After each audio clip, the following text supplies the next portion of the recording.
Kulika nazanga nyoso kasi yote Yesu yaya katina motema nanga osana yo kulika nazanga nyoso kasi yote Yesu yaya Posana yo kulebi, posana yo Yahweh, posana yo Yesu, posana yo Yahweh, posana yo Yahweh, posana yo kulebi, posana yo Yahweh, posana yo Yesu.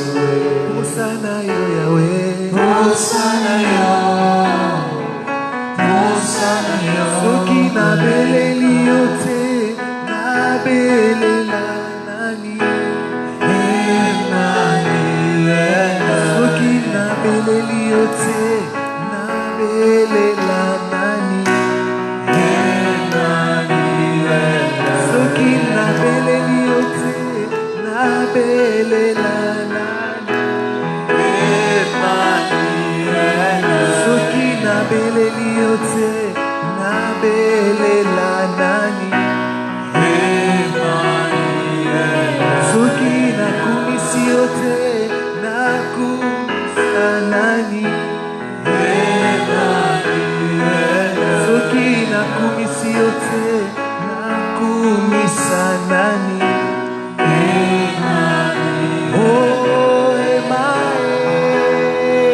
Fongolela ngalola Emmanuel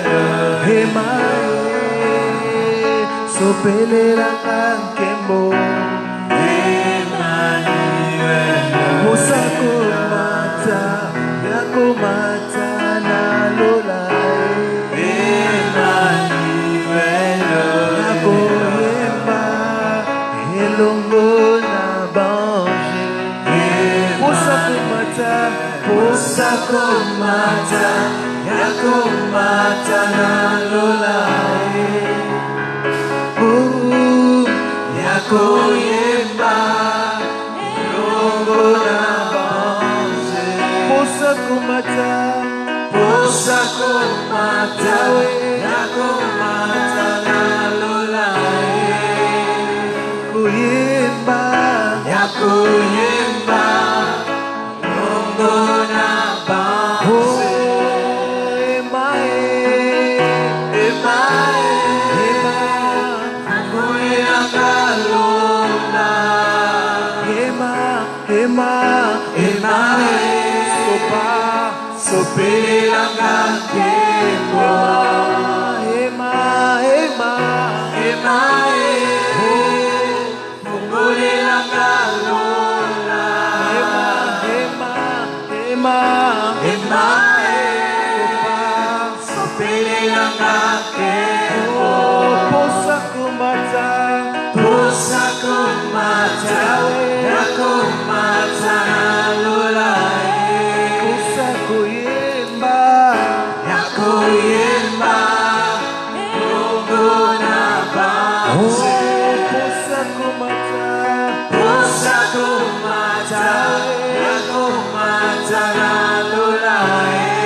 Emmanuel, Dieu avec nous.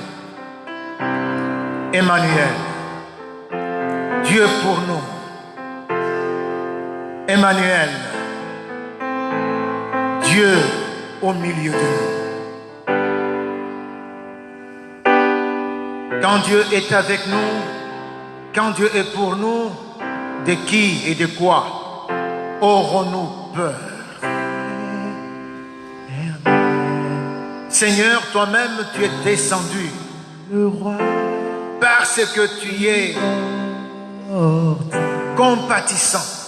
Tu ne peux pas rester à distance. Vu ce qui se passe, tu es Emmanuel. Emmanuel dans nos maisons respectives.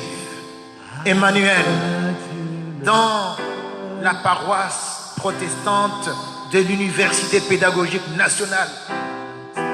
le roi Emmanuel dans notre ville de Kinshasa. Emmanuel, tu es également dans toute la RDC, la République démocratique du Congo, à toi sur le roi le continent africain et au-delà. Emmanuel sur la terre, Dieu avec nous, Dieu compatissant. Pourquoi? Parce que nous avons crié à toi. Pourquoi? Parce que nous t'avons invoqué. Et tu ne te laisses pas supplier lorsque nous t'invoquons, Seigneur. Et nous ne sommes pas les seuls. le roi Emmanuel, manger c'est avec toi que nous voulons également passer ce moment. gloire Ils sont là, Seigneur, tes enfants, toi le pour roi t'écouter, parce que Emmanuel veut parler. honneur Qu'il soit de la PP Yupen ou qu'il soit d'une autre maison de l'église locale, ou même qu'ils ne sont même pas d'obéissance chrétienne. Ce sont des hommes et des femmes qui sont faits selon ta ressemblance et à ton image. Oh Emmanuel, prends la parole et parle. En ce moment, je bénis toute la maison PPI Peine. Je bénis quiconque est à l'écoute. Qu'en ce moment, un toucher spécial de ta part lui soit prodigué. Parce que tu es en train de parler et ta parole touche. Ta parole restaure et guérit. Parle, Emmanuel. C'est au nom de Jésus que nous avons ainsi prié. Gloire et louange à toi, Seigneur. Amen. Mes chers frères, mes chères sœurs, j'ai béni le Seigneur du fond de mon cœur, car il a rendu possible que successivement nous ayons ce direct. Le dimanche passé, nous l'avons eu à 14h et ce dimanche, c'est maintenant que vous êtes en train de suivre cela vers 11h, c'était prévu et on a commencé avec le chant à cette heure-là. Je bénis Dieu que vous soyez en mesure, grâce à la prouesse technologique, d'entrer en contact avec Emmanuel que nous avons invoqué parce que c'est à lui que nous cédons le micro pour qu'il parle. Avant d'aborder le sujet du jour, j'aimerais adresser une salutation spéciale à toutes les sœurs de la PP Yupen. Car ce dimanche, dans le programme, il était prévu que ce soit le dimanche des sœurs. Ce devait être maman Rose Tibanga qui devait être l'instrument par l'actualité telle qu'elle s'est imposée. Néanmoins, nous avons refusé de vous oublier. Nous vous bénissons de la part du Seigneur. Nous sommes très reconnaissants pour toutes les mamans du monde. Et quand nous parlons des mamans, nous voyons tout le genre féminin, depuis les petits enfants, le nourrisson qui vient de naître. Car votre mission est grande. Les mamans, c'est vous qui nous portez. Toute l'humanité n'a de maman que vous. Il n'y a pas d'autre maman. Les hommes comme les femmes, nous naissons de vous. Et nous n'avons pas de mots pour vous dire notre gratitude. Que le Seigneur se souvienne de vous, nos mamans, même si nous reconnaissons que nous n'avons pas toujours été à la hauteur de cette gratitude que nous devons vous manifester. Soyez bénis. Néanmoins, vous comprendrez que, à cause des réalités du moment, nous sommes obligés d'écouter ce que le Saint-Esprit nous demande de communiquer au peuple de Dieu. Et encore aujourd'hui, nous devions, s'il faut le dire, atterrir avec des indications concernant la mise en application de ce que nous nous sommes dit tous les trimestres en rapport avec la communion fraternelle. Nous allons y revenir. C'est la raison pour laquelle je prie le Seigneur pour qu'il nous conduise à temps les événements, que le dénouement de cette crise soit hâté par le Seigneur. C'est ma prière, afin que nous retournions au bon fonctionnement et au fonctionnement normal de la maison de Dieu. Je prie, et je ne suis pas le seul, et ce n'est pas seulement ici, dans ce pays, que nous prions, c'est toute la terre qui prie, et nous savons que le Seigneur est attentif à nos prières. Aujourd'hui, mes chers frères, mes chères sœurs, voici le sujet. C'est racheter le temps. Racheter le temps. Le texte qu'on va lire a juste deux propositions. C'est une phrase dans l'épître de Paul aux Éphésiens, au chapitre 5, verset 16. Je vais lire pour nous tous. Rachetez le temps, car les jours sont mauvais.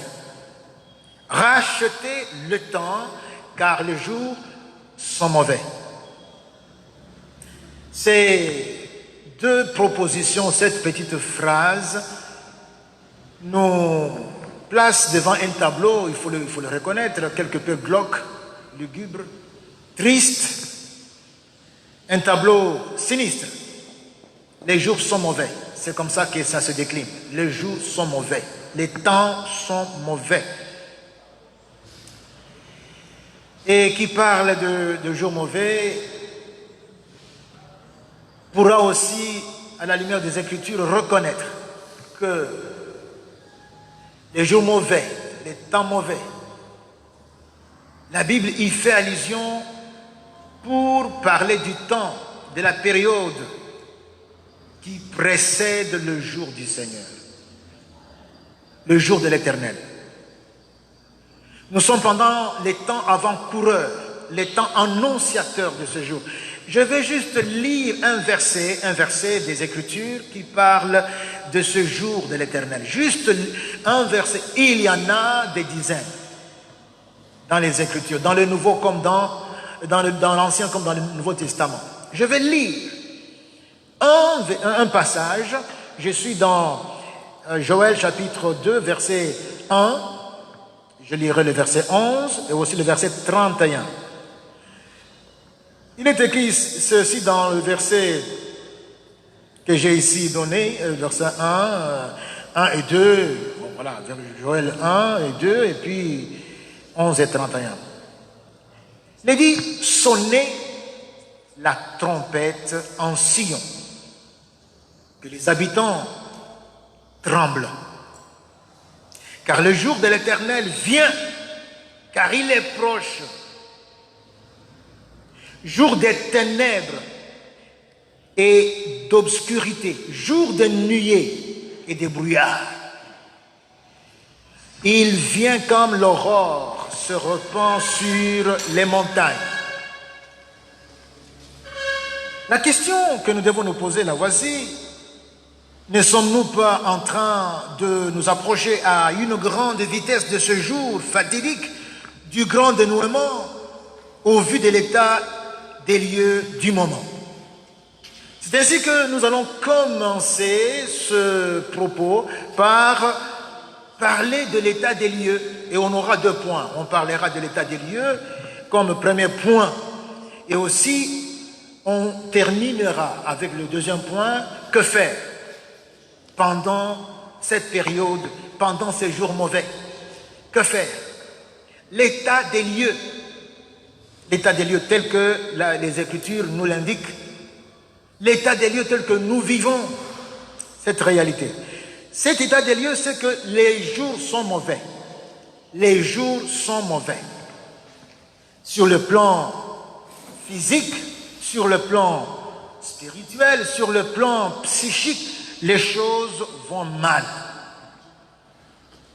Faisons, mes frères, osons faire l'état des lieux en termes de signes avant-coureurs, comme nous l'avons dit, du jour du Seigneur. Laissons de côté dans cette évaluation de l'état des lieux, laissons de côté les famines, les catastrophes de tous bords, les guerres et les bruits des guerres, les terrorismes aveugles qui est devenu même tout un métier. Il y a des entreprises de terrorisme. Quand vous parlez de Hamas, vous parlez de Hezbollah, vous parlez de Boko Haram, ce sont des entreprises financées par les lobbies, soutenues par des États. Il y a peu, ce n'était point comme ça. Laissons cela de côté, mes frères, et focalisons-nous sur un secteur, celui des épidémies. Et on va prendre un cas très sectoriel dans la plaie, de la plaie pandémique de l'infection à coronavirus dans le secteur des épidémies. Ce sont des signes avant-coureurs. Quelle en est le triste bilan à ce jour? Pour ne parler que de ce point sectoriel. Ce matin, je m'informais, on faisait état de plus de 30 000 morts enregistrés depuis que cette maladie est en train de décimer. Morts à cause de coronavirus. Ceux qui sont enregistrés, plus de 30 000. Et dans ces 30 000, vous avez 10 000, plus de 10 000 qui sont des morts dont regorge l'Italie. Plus de 5 000 dont regorge l'Espagne. Et notre pays a, lui, 6 morts depuis. 58 cas enregistrés.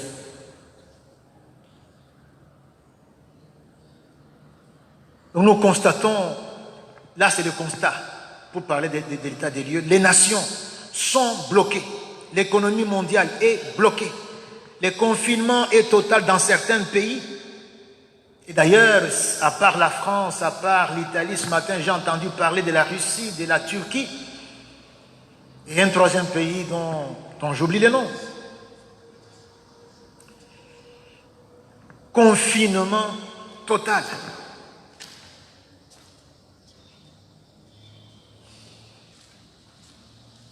Les églises sont fermées, la crise financière, j'en passe. La situation, d'ailleurs à propos de l'église, il y a à manger, à boire. L'église, c'est la maison de Dieu. Notez que la maison de Dieu est fermée. C'est la maison de Dieu, elle est fermée. Il y a beaucoup à dire là-dessus.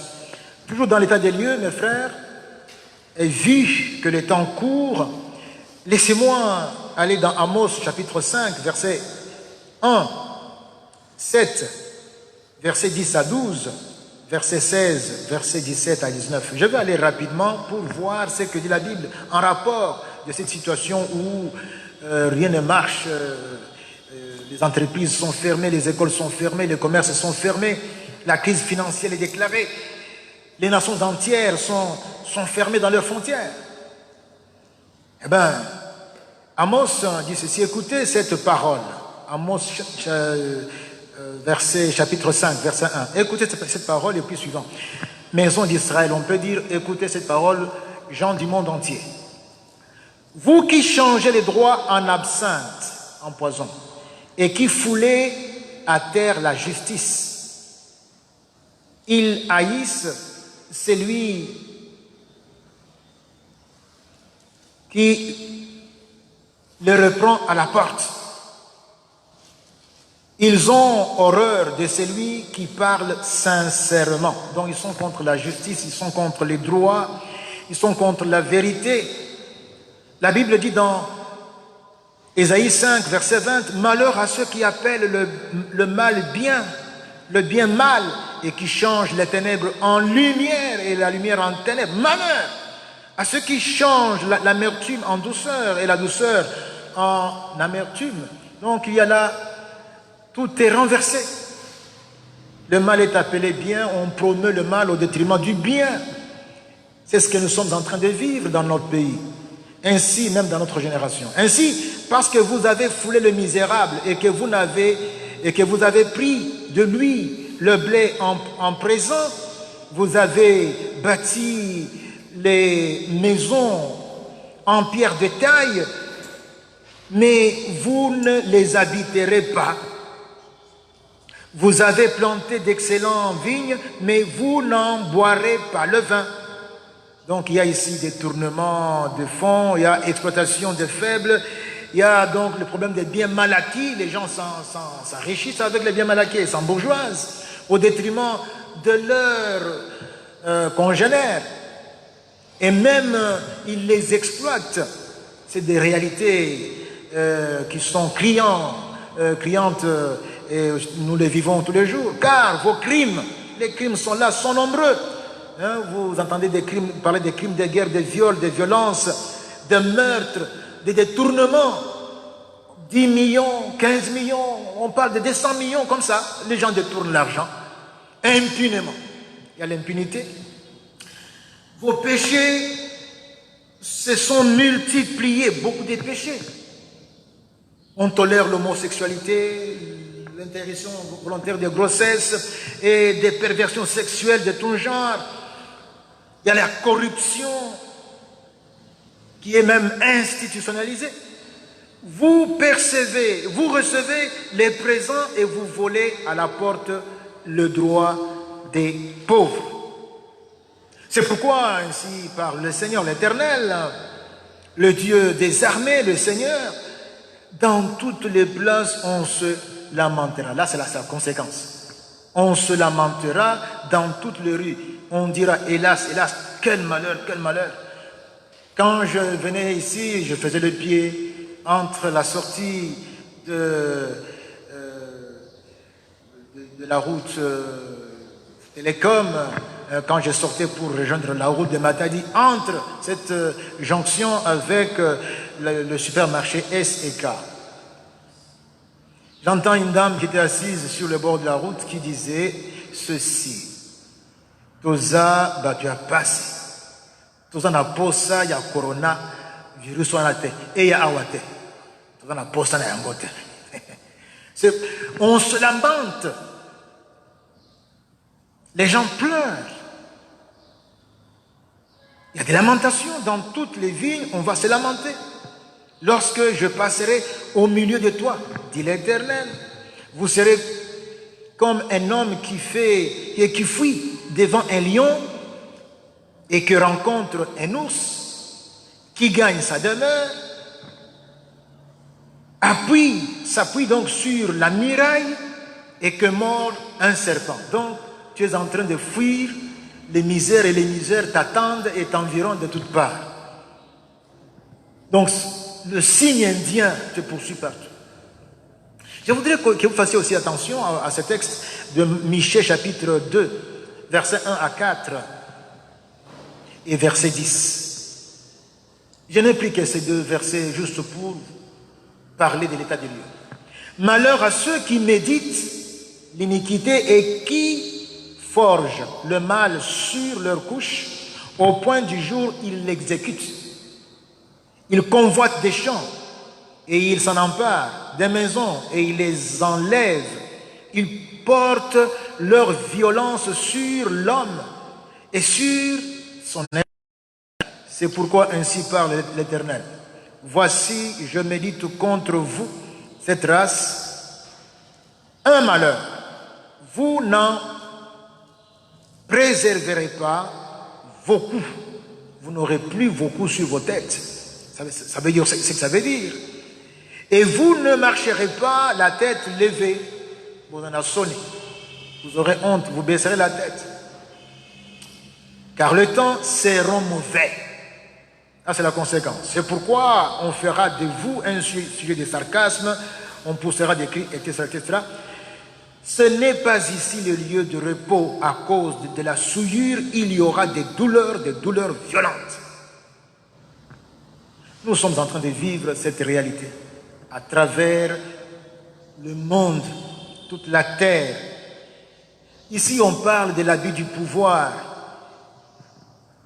Ils conçoivent de méchanceté et ils ont le pouvoir d'exécuter cela, arracher les parcelles aux gens, construire sur une route. Vous voyez bien que la route arrive et vous construisez sur la route, vous construisez sur les égouts parce que vous êtes un intouchable, un dignitaire intouchable, parce que vous avez l'uniforme et les galons.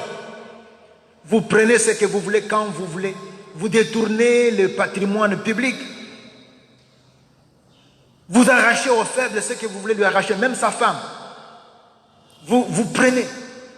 Par exemple, les professeurs, ils monnaient les points.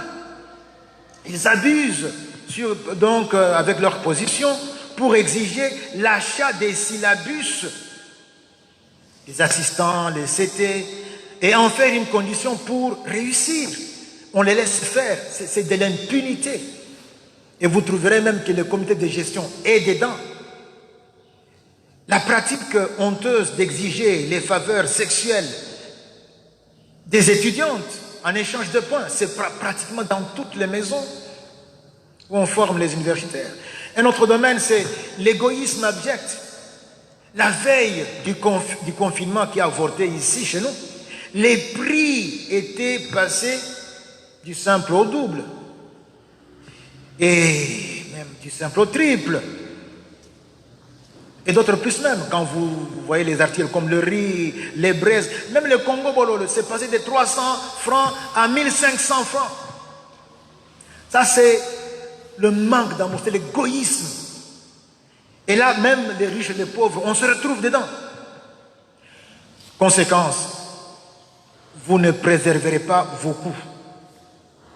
Conséquence, vous ne marcherez pas tête haute. Conséquence, les temps seront mauvais, ça ira mal. Des sarcasmes, des cruelles souffrances à cause des infidélités, de la souillure. Les jours sont mauvais, des temps sont durs, difficiles, à cause de l'omniprésence du mal. Le Seigneur, alors, provoque un sentiment d'urgence et nous dit, rachetez le temps. Rachetez le temps. Que faire?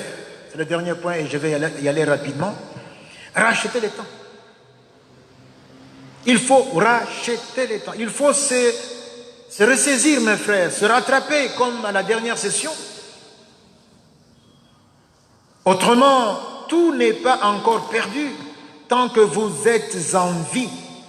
Mettez au profit le temps qui vous reste sans.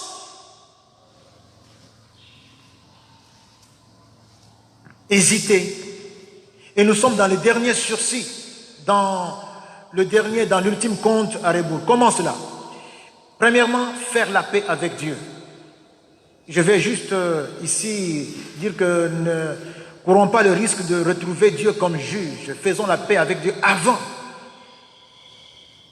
Accepter son Fils Jésus-Christ qu'il nous donne en le recevant comme Seigneur et Sauveur. C'est la première façon, la première préoccupation de Dieu. Il nous donne son Fils, acceptons.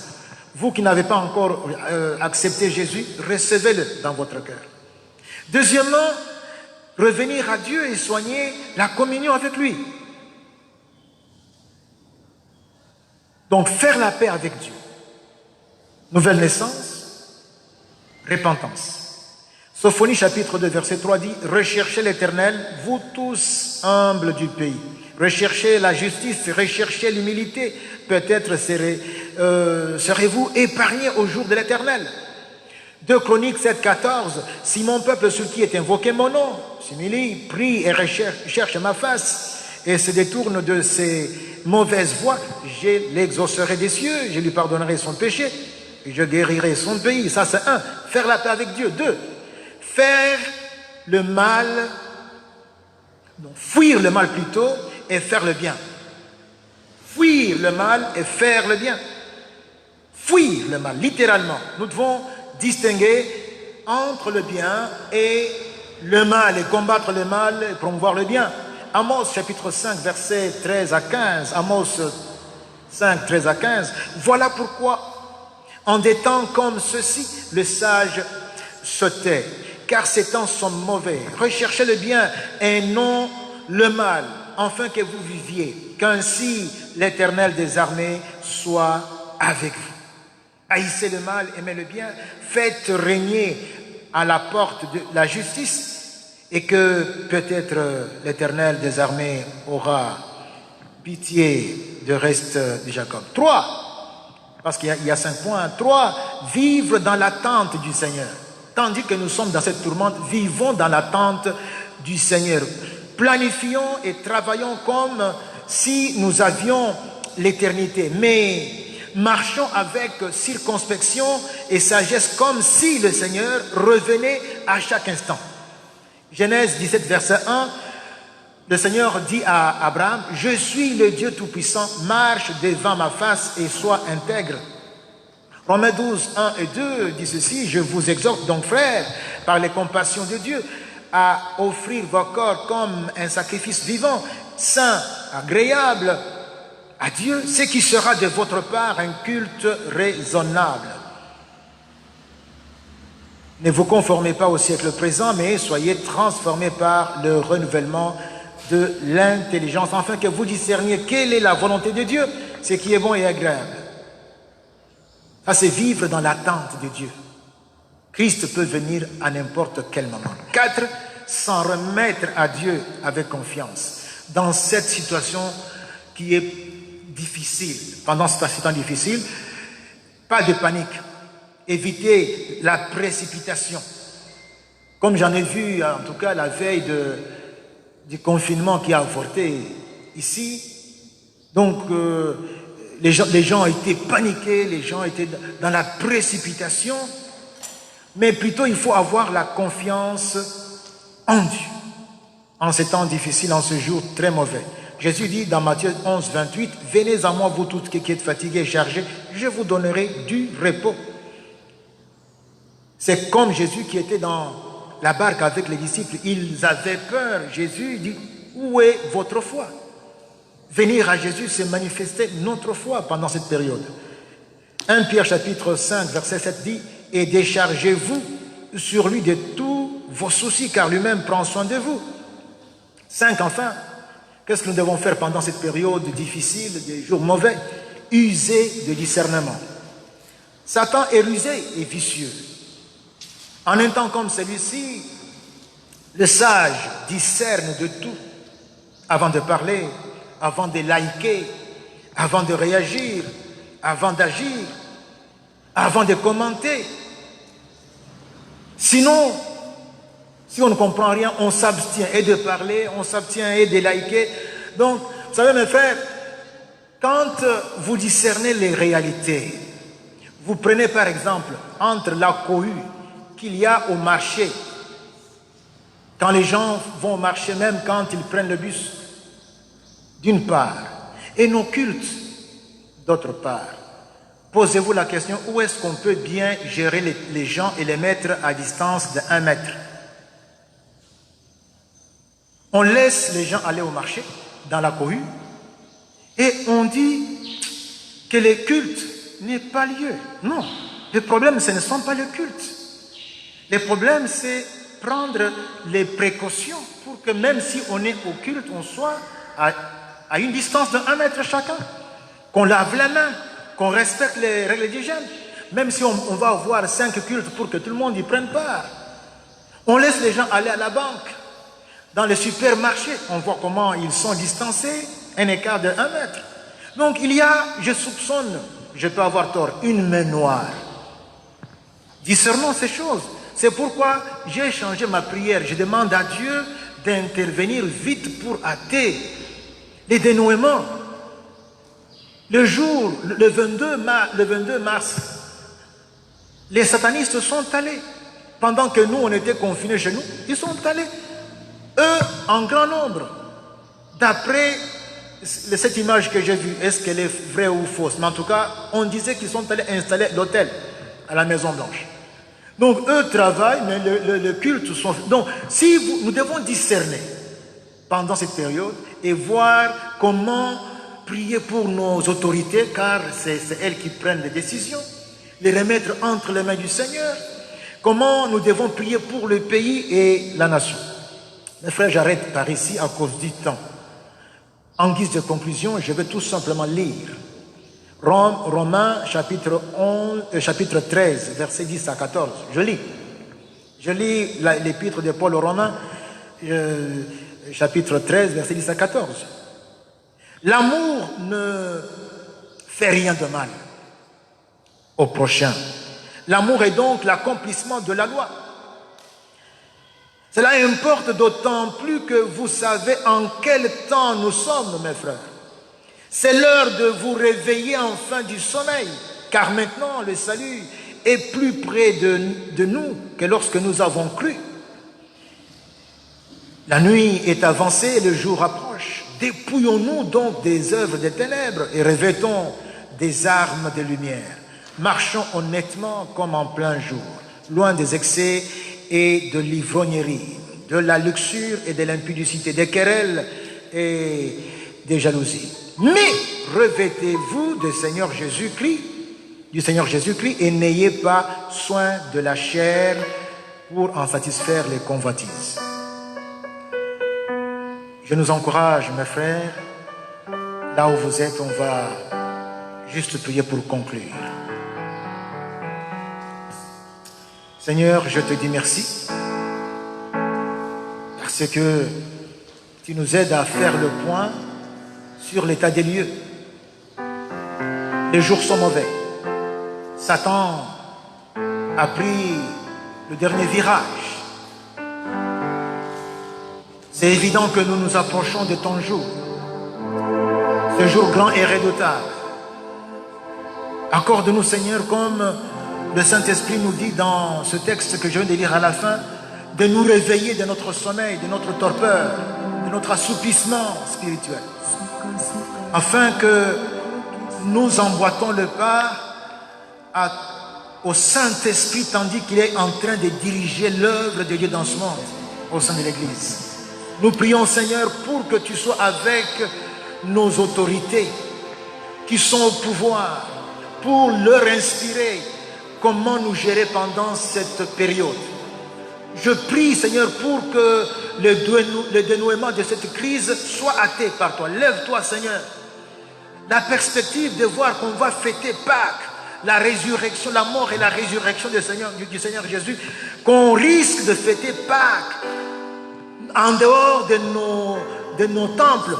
Cette perspective m'écoeure. Je prie, Seigneur, afin que l'on comprenne que ce ne sont pas les cultes qui provoquent la propagation, c'est plutôt la dérogation aux principes qui sont donnés pour prévenir la maladie.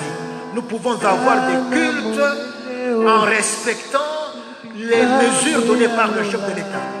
Et prier pour le pays, prier pour même la crise ici ensemble. Je prie, Seigneur, pour que les choses changent. Les choses changent. Préserve le pays, protège-nous, Seigneur. Bénis chaque famille, bénis chacun de nous. Bénis la RDC, Seigneur notre Dieu. Et bénis la planète Terre. Visite l'Italie, visite la France, visite, oh Dieu très saint, l'Espagne, visite les États-Unis d'Amérique, le Canada. Nous prions pour la Russie, nous prions pour la Turquie et d'autres pays. L'Irlande, n'allez oublier. Et Seigneur mon Dieu, visite-nous et console-nous. Avant cette pandémie, ça ne sera plus jamais comme après. Après, ça ne sera plus jamais comme avant. Nous partirons avec des enseignements, avec tout ce que tu nous as donné pour continuer à te servir. Mon Dieu, à toi soit la gloire, à toi soit l'honneur, au nom de Jésus-Christ. Gloire et louange à toi, Seigneur. Amen.